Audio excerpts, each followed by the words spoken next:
A Cambodian Survivor's Odyssey by Vannath.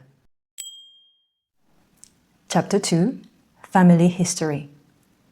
I was born in the province of Posat, Cambodia, in 1943. I do not know the exact date of birth because usually we keep track based on the name of the animal of the year and the month of the lunar calendar. For me, this is a Tuesday, the year of the goat, in the 7th month of the lunar calendar, corresponding to May-June. My mother had 9 children. However, I recall only 4 brothers and sisters who survived into the 1950s. I was the 3rd among 5.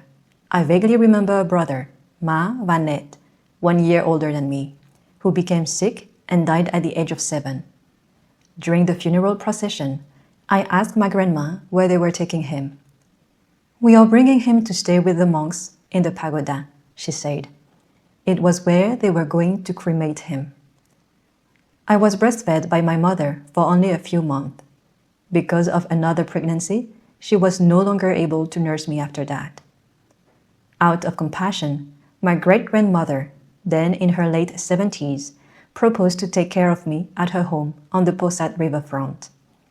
I can recall when I was about 4 or 5 that she asked me to give her a massage by stepping on her back and walking from her shoulders to her toes, back and forth. During mango season, the scent of the hundreds of mangoes laid out to ripen filled the whole house. Once ripe, we peeled away the skin, squeezed the flesh from the stone seed, and put it into a big pot. Then, adding a bit of salt, and leaving the pulp to simmer on a low heat for hours while stirring regularly, it became a paste. Next, we put the paste out on banana leaves to dry. Depending on the weather, the mango jelly would usually be rolled up after a couple of days. Keeping it in a container, we would then use it as a snack or for dessert.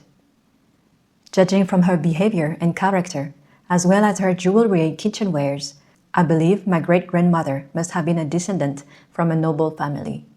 Before the Khmer Rouge came and cleared people out of the city, I owned a pair of her elaborately embroidered shoes with a sharp, upwardly pointed toe. My great-grandmother may have been born in 1864. She had 2 children, 1 boy, Hon Cheng, my grandfather, and 1 girl, Hon Kawini, my great-aunt. My great-grandmother provided strong leadership within her family.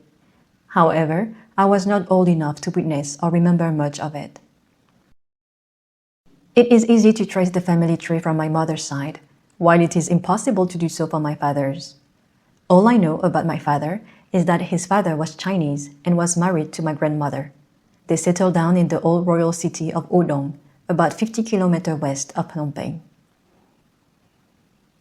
In late adolescence, my father was ordained a Buddhist monk by the patriarch Huot Tat at Wat Onalam Pagoda in Phnom Penh. Later, he left the monkhood and with the support of his uncle, Ki Pno, studied at the Fine Arts School in Phnom Penh.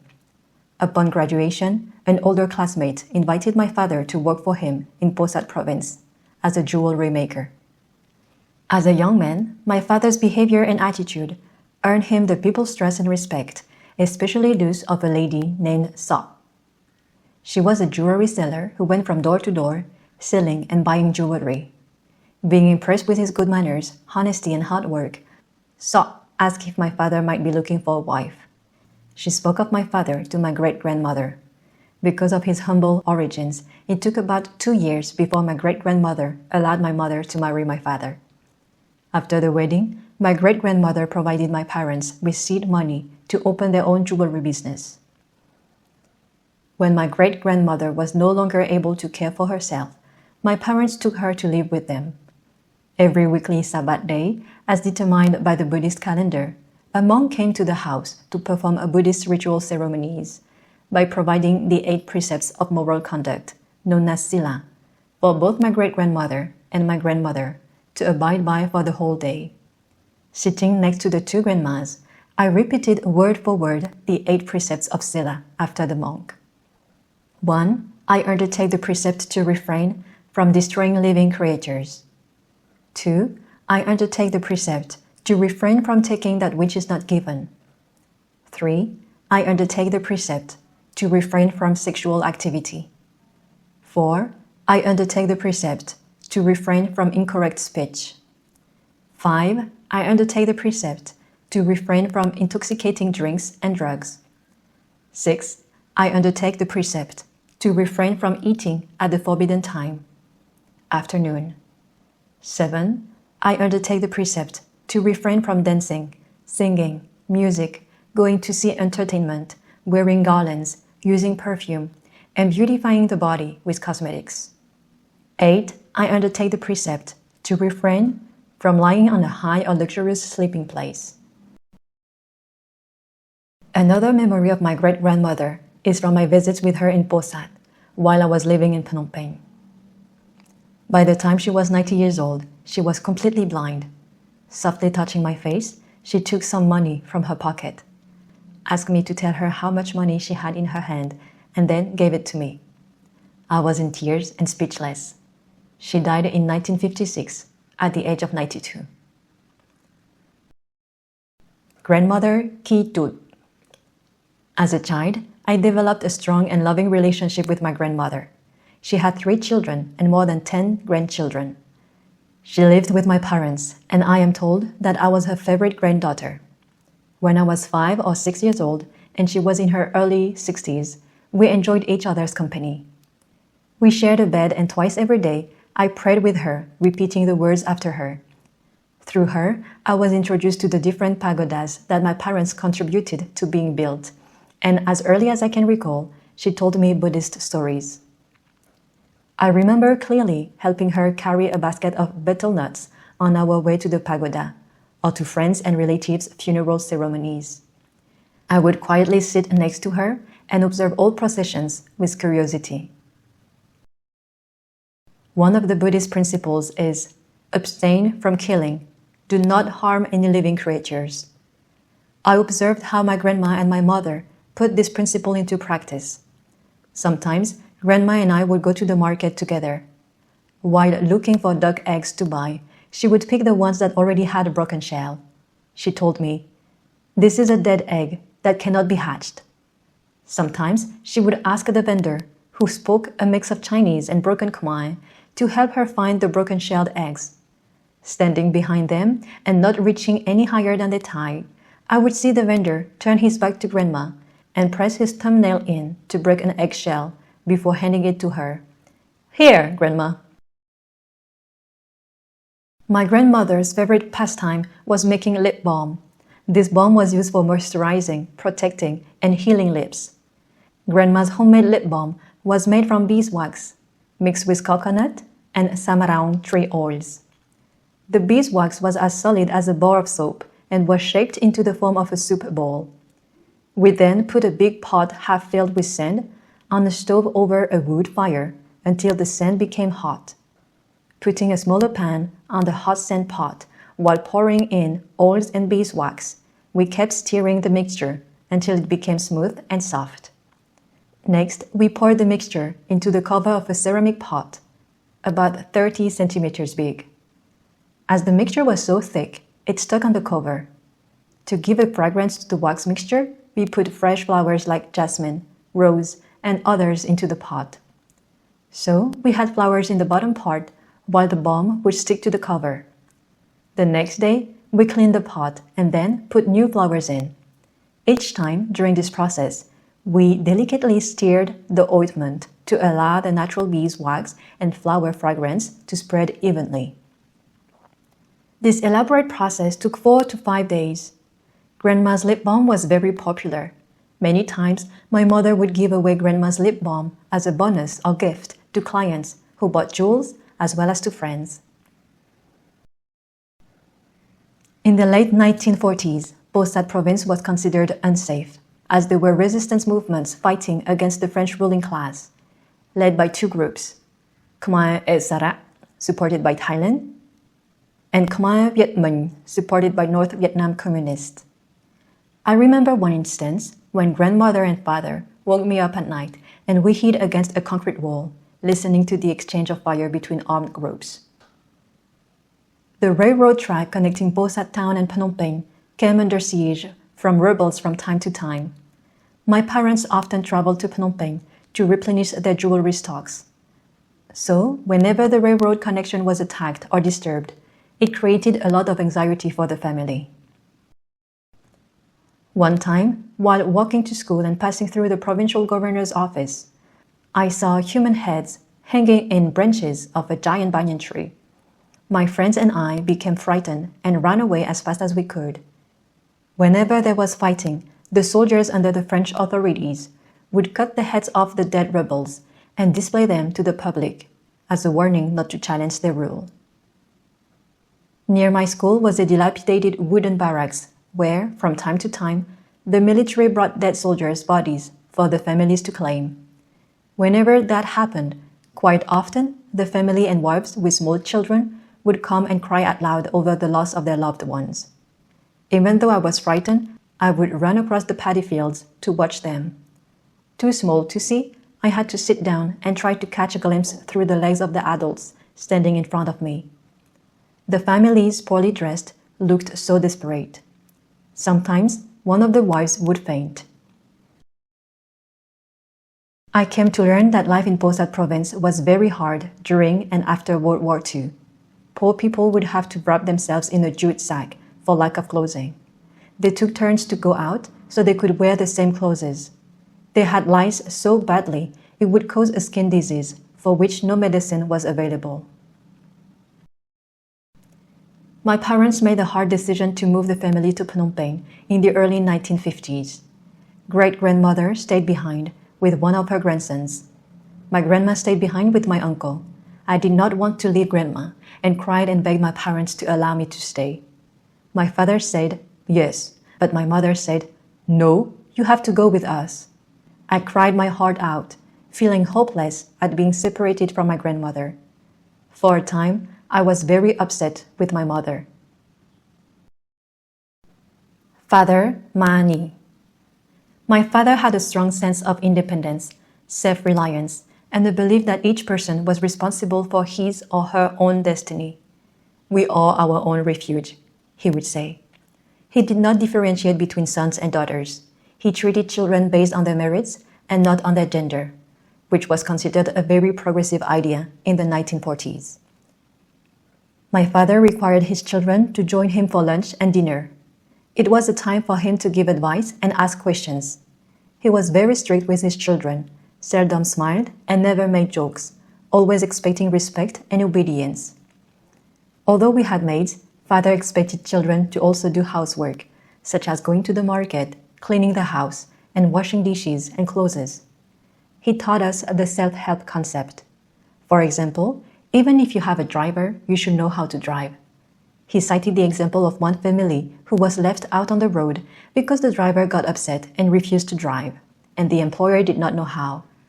He taught me basic driving rules when I was 14 years old. Saying that it was important to learn the language of our neighbors, a teacher came to our house and taught us how to read, write, and speak Vietnamese. Father taught his children to be polite and respect others. If he heard us use a derogatory language towards somebody, he would correct us immediately. Once, when moving to a new house, he had been told to seek the advice of a fortune teller to select an auspicious day to move. This was supposed to bring good luck, fortune, and prosperity to our family. My father said, "When we do good actions, any day is good." Also, when his mother passed away, he had been told that based on a superstitious belief, he and his mother were born in the same lunar zodiac animal sign. He could not participate or even look at the process of putting his mother's body in the coffin. It would bring bad luck to him.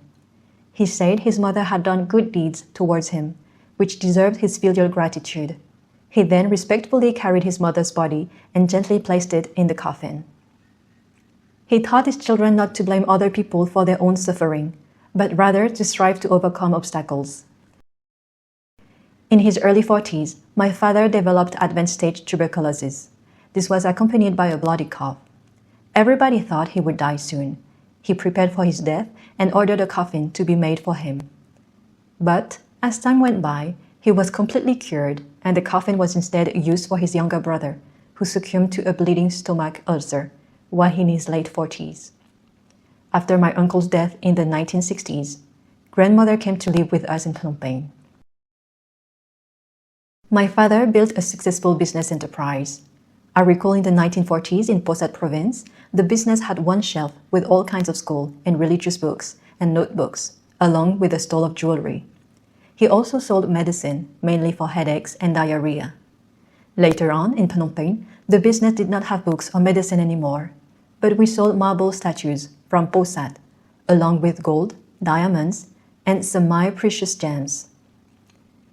My father lived opposite one of the biggest car dealers in Phnom Penh, who was French. During the late 1950s, when American cars started coming, the Frenchman came to see us, and pretty soon, my father placed an order. Months later, a brand new Dodge arrived. We drove it, and some weeks later, my father's friend bought it. He did that not as a business, but out of his new interest. He just made a reasonable profit without being greedy. At the same time, my father made a lot of religious contributions. The Supreme Patriarch Vannath and Patriarch Tat went to Sri Lanka, and they bought statues of Buddha in Posat marble and wood from my father. As a contribution, my father gave away some of the statues to them. We sold lottery tickets. Most of the time, we could not sell all of them and had a lot of tickets left over. One time, from the leftover lottery tickets, we won the big prize. In current terms, the winning prize would be worth about $3 million. My father believed in the karma of his good deeds. During that time, he bought properties that we would rent to bring in extra money. He made enough money to have an easy lifestyle. The dark side of our life was that my mother was sick much of the time. She had severe arthritis, and everybody tried to take care of her. When I look back, I admire how strong my father was, taking care of the children, his mother, and his wife, while running a successful business. Towards the end of 1972, my father decided to close his business, as it became too dangerous due to the war raging. There were a lot of armed robberies and people being killed. At that point, he devoted himself to the pagodas, providing financial support for their day-to-day expenses, and actively participating in various religious events and ceremonies. Mother Jeng Saran. When the Khmer Rouge came and forced us into the countryside in 1975, little by little, my mother became healthier. The medicine for her arthritis had made her gain a lot of weight. Under the Khmer Rouge, as she ran out of medicine, she lost half of her weight and became healthier. She was never aggressive, but rather docile. She was always respectful to other people. She was very well behaved and had the trust of many people. She barely knew how to read and write, but her manner was very elegant. She was a small person who appeared fragile, but she was quite strong. Mother was a role model for me, even in the way she chased a mosquito. She never slapped it, but just waved it away. The principle of not harming any creature was the same for fish. The maids were instructed to buy only fish that were already dead. They were not allowed to tell the vendors to kill the fish. If the maid happened to buy one that was still alive, my mother put it in a container filled with water and would later release it into the river. Mother's virtue and compassion towards all creatures was put to the test during the time of the Khmer Rouge takeover. My younger sister, Ma Nari, and I would bring home any edible animals that we could find during our work in the field, such as rat meat, fish, and crabs. Sometimes people gave me live crabs that I soaked in salty water. After 2 to 3 days, we could eat these pickled crabs. My mother told me that we had now sunk down very low because of our bad karma. "Why do you still want to accumulate more? Why do you kill living creatures?" she would ask me. The same thing happened to my sister. At the risk of her life, if the Khmer Rouge caught her, Nari was able to barter a live fish with the intention of sharing it with my parents. My mother ordered her to release it in the river. Much exasperated, Nari did so. For my mother, there was no question of the balance between righteousness and hunger. For her, it was better to die of starvation than harm any beings. She applied this virtue to her daily life and passed it on to her children. When I look back, I feel that perhaps due to her lonely childhood, her mother passed away giving birth to her, and her chronic arthritis, my mother interpreted this as bad karma. She did not want her beloved children to suffer the same fate. Furthermore, she always strived to change bad karma into good by performing and collecting only good merit. Her love and compassion extended to all beings. Life in Phnom Penh City. We moved to Phnom Penh in the early 1950s. As time went by, I found life in the city quite different from Posat province. We no longer had to worry about insecurity. I went to a girls' school called Botom Ria School at the current Independence Monument. The school was neither too close nor too far from home. I walked to and from school as it was safe for children to walk by themselves. During summer break, I went to a French Catholic school called École de Providence, where I was taught by French and Vietnamese nuns. At 13, after finishing primary school, I went to a girls' junior high called Collège Notre Dame, and after passing my junior high diploma, I continued my study at Cecilbad High School. These two schools were frequented by princes, princesses, the children of the ruling class, and rich families. The 1950s were the happiest of times for me. In 1957, Cambodia celebrated the Buddhist era 2,500 festivities with an abundant food offering to thousands of Buddhist monks along the park in front of the railway station in Phnom Penh. Buddha predicted his teaching would be relevant for 5,000 years after his death, so the celebration was to mark the halfway point of the Buddhist era. My parents and all children joyfully participated in the most memorable merits-making of our lifetime. Cambodia became independent from France in 1953. There were many activities that involved school children standing along the roads in front of the royal palace to greet King Norodom Sihanouk and other heads of state from different countries who came to visit Cambodia. The king, with his big smile, waved his hands while we happily waved our flags. Each school had different colored uniforms, so people could tell which school we belonged to. The uniform of my junior high was a light bright green, silk skirt, and a white blouse. In 1955, in order to fully participate in the political arena, King Norodom Sihanouk abdicated the throne in favor of his father, King Norodom Soramurat. As Prince Sihanouk, he then became Prime Minister. After the death of King Soramurat, Prince Sihanouk became head of state.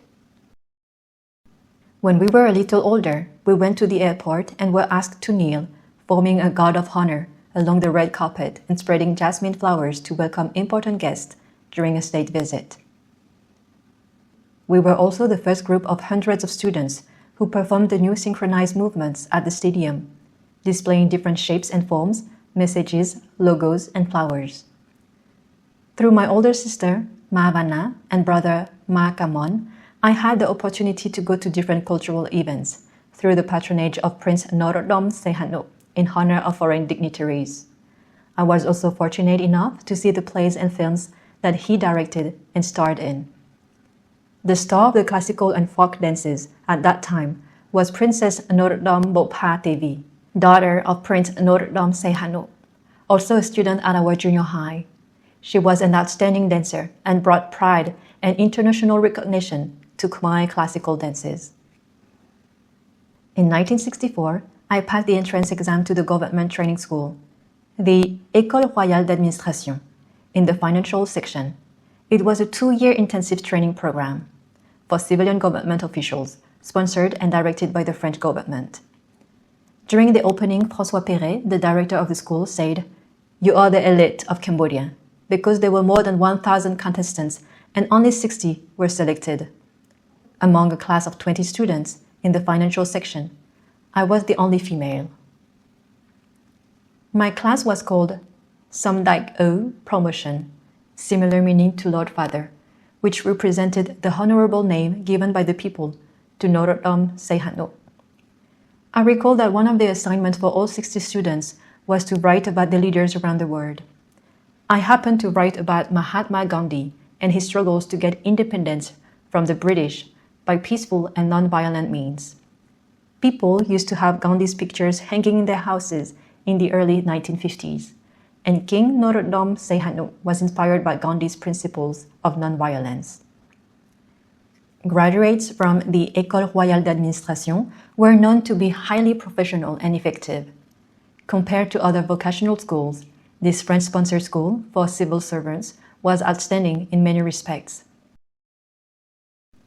The graduation date was 1 January 1966. It coincided with the date of my wedding to my husband, Boniyep Ki. My son, Vannath Ki, was born on 24 May 1967. I recall a time when my grandma was very sick and I brought Vannath close to her.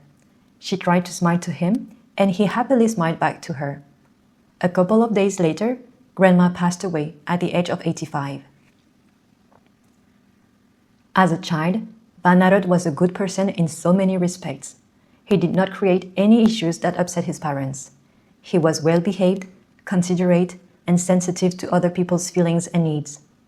At the age of 4, he was critically ill with hemorrhaging from his mouth and nose, and had blood in his urine and stool.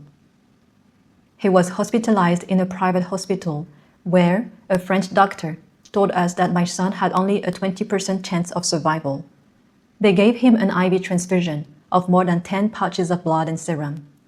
He survived, and now, at the age of 12, under the Khmer Rouge, he was taking care of me when I was too sick and weak to help myself. After the reflection on my past golden cocoon life, my mind starts to come back to the reality of the present. I have no sense of loss. I step away. I maintain my equilibrium. It is just one step at a time, I tell myself, and we have a million steps to learn. My understanding of the laws of nature leads me to conclude that, yes, things keep changing, either for better or worse, and I have to accept it with equanimity.